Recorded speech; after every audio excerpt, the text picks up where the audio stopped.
Hello there, Kangaroo Bros, and welcome back to RooWatch, the series where I sacrifice my sanity to talk about the worst horror movies out there. Last time, we talked about Asylum's masterpiece, Three-Headed Shark Attack, and if I had to sum up the experience in one clip, it would be this. A three-headed shark? What you been smoking, kid? To figure out what to watch next, I contacted NASA so they would create a really complicated scientific choosing device for me. And it seems like we're taking a trip back to the early 2000s, with today's entry, Jason X. Well, that's not too bad, right? Friday the 13th is one of the most iconic horror movie franchises, and its main antagonist, Jason Voorhees, is part of pop culture. Everyone knows the hockey mask machete-wielding killing machine. He's on shirts, he has Funko Pops, he even starred in his own video game, and appeared on talk shows.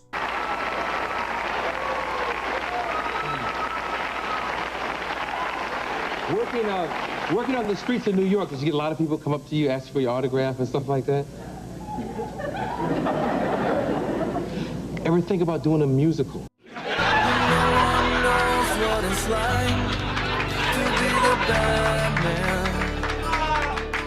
So how bad can Jason X be?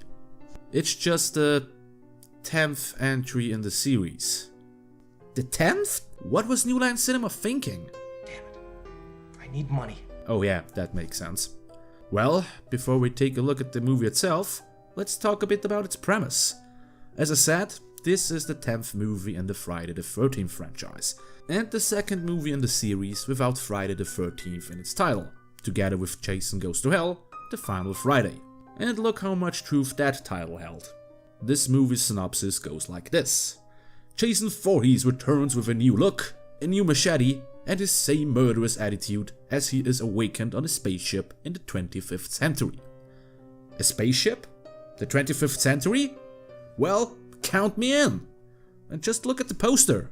There is Jason, and he's wearing half of his hockey mask, and a weird Lord Zed metal mask, and there is a saber-looking machete in the middle of it, with a screaming lady on it.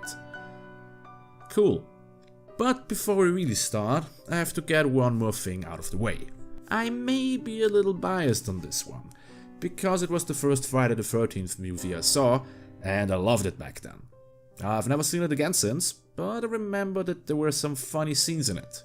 I also remember some good gore effects, and that the quality itself wasn't that good. But maybe that was due to the fact that I watched it together with a friend who recorded it right off TV on a VHS tape. Okay, that's all. Let's do this. We start things off with a really good looking opening credit. It's the year 2010 and Jason somehow got captured and is now being experimented on by the US military. Now I know what you may think. I've seen Jason Goes to Hell and he got dragged to hell at the end of it. How is he back now? Well, here's your answer. Jason X takes place after the later released Freddy vs. Jason. So yeah, that's how they captured him. Let's continue with introducing our female lead, the government scientist Rowan LaFontaine, played by Lexa Doig.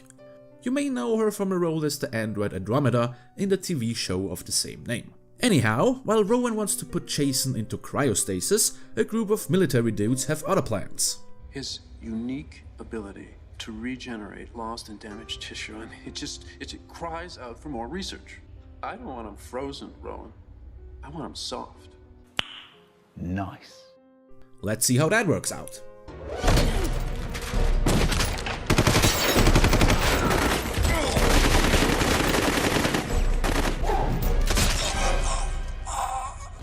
Great, right to the killing. I like it. Rowan somehow manages to trap Jason in a cryopod, but that doesn't stop him from giving her a good poke. Cryogenic breach. Emergency lockdown. Oh God, no!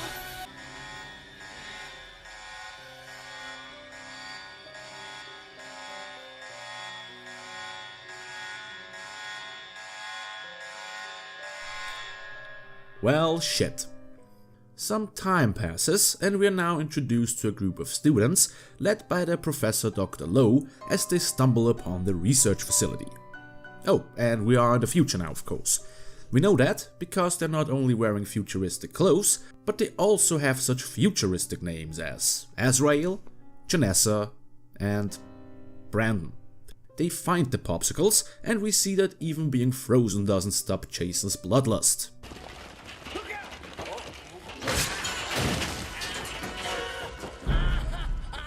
But don't worry, they brought some futuristic first aid with them.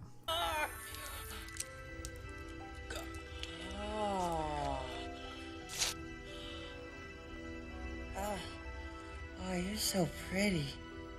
The little research group brings Jason and Rowan back to their ship, the Grendel, and we're introduced to the ship's crew and security personnel. So what she look like? She's cute. Yeah. And single.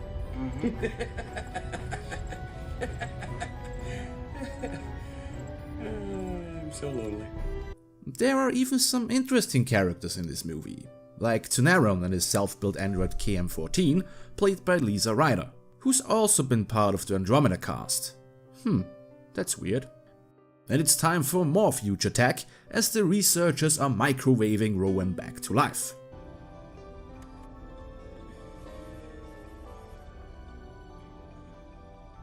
Easy, easy.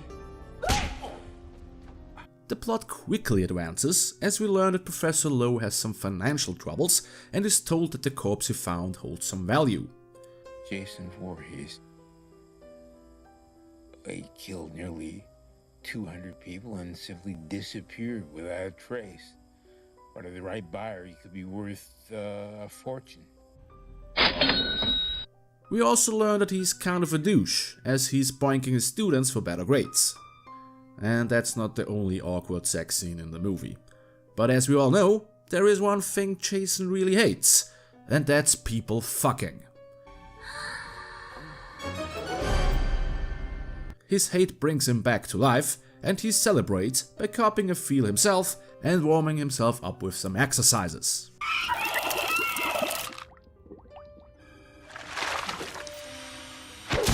First blood. Humiliation.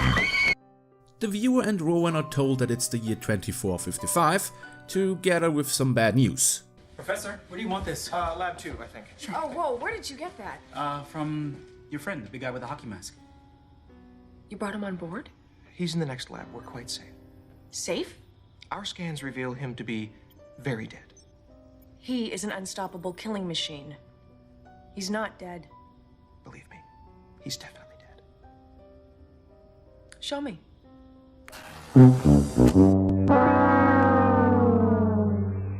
With the killing machine on the loose, Sergeant Brodsky and his soldier buddies prepare to hunt down the J-Dog.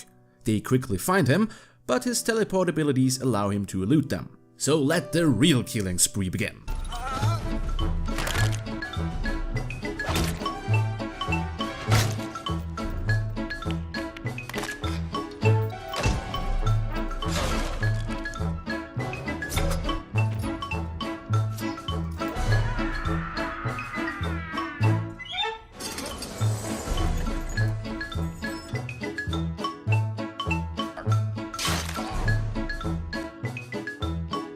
Jason also kills the ship's captain, causing it to crash into and destroying a space station, really racking up his kill count. The remaining survivors think that they are safe, but come on, it's Jason. Surprise, motherfucker! They come up with the genius plan of using the exploration shuttle to escape, but decide to split up first. Of course they have to split up. Jason needs some easy prey, and this guy needs some alone time to boink his android. The group manages to start the shuttle, but this hysterical bitch wants to take off alone.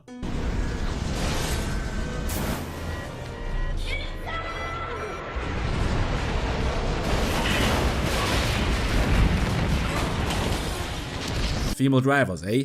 Ah, future sexism. My favorite kind of sexism.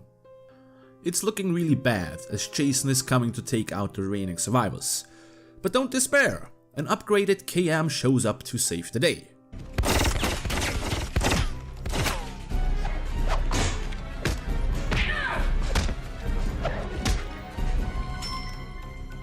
Yeah, sure, why not?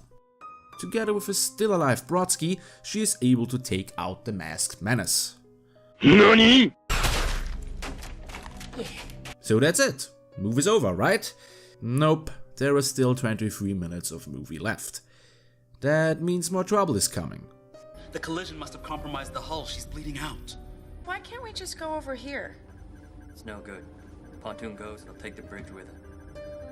Not if we disconnect these walkways. You can't just disconnect them. We could blow it up. Oh, it's just a hull. And they already have a plan.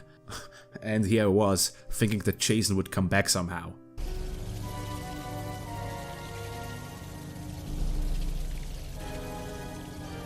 Oh shit. They go through with their plan, but oh no! Uber Jason shows up.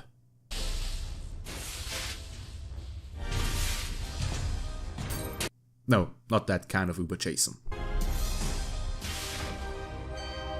Impossible! He's dead! And even the kick-ass Saxbot has trouble now. They even blow him up and into space, but he's still not done with them.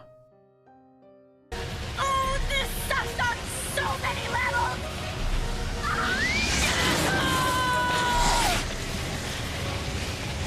So now it's time for the big finale. While his ship arrives to take the survivors to safety, Brodsky has to do a little spacewalk to open the escape hatch. And with Jason tearing his way through the ship, KM, Tsunaron and Rowan have to come up with a distraction for him. Hey, you want a beer? Or do you want to smoke some pot? Or we can have premarital sex.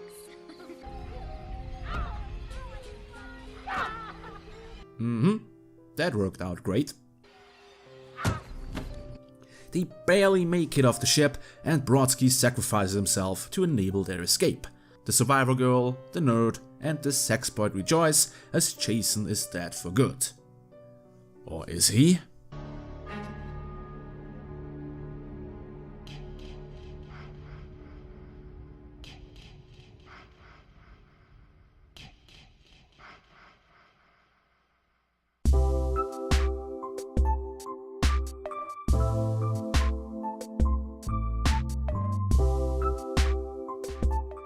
I loved this movie back then, and I have to be honest, I still do so, even after rewatching it for this review.